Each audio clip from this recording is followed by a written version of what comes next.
why India should not host the Olympics. Despite being a BJP voter, I disagree with the government's enthusiasm on this. And here are my reasons. Summer Olympics coincide with monsoon season in India. मतलब Summer Olympics Aqua Olympics ना बन जाए. But jokes apart, a serious look at numbers helps here.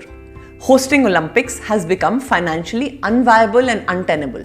Sports economist Andrew Zimbalist writes in Circus Maximus, hosting Olympics usually profits the wealthy but adds burden on middle and lower income groups.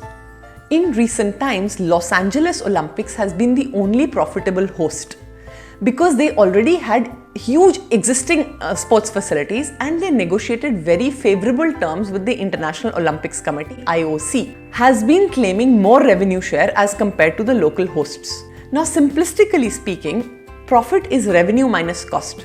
On the revenue front, tickets and foreign investment usually falls short of expectation. And on the cost front, countries usually overspend. And the overspend is huge. ज़्यादा दूर क्यों जाना? Remember Commonwealth Games in India? CAG report said that they spent 16 times more than the estimates. Now, it is always said that there will be a multiplier effect by way of tourism, hotels, cabs, etc., even sports events, but yeah, that usually never happens. Olympics bankrupted Greece and Rio de Janeiro, Brazil. Now, another argument given is employment generation, which also usually falls short.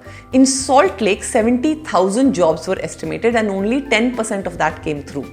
Montreal had 30 years of debt after Olympics. Basically, hosting Olympics is bad for a city's health. सेहत के लिए हानिकारक होता है. India cannot afford to become, that Fukrey nation जिसको दोस्त लोग मिलके चने के झाड़ पे चढ़ा देते हैं ना. जोश में होश नहीं खोने चाहिए. Let's keep our head on our shoulders. Let's win 20 odd medals before thinking of hosting. And we also have a very precarious geopolitical situation building right in our backyard. Save energy, money, and also mind share.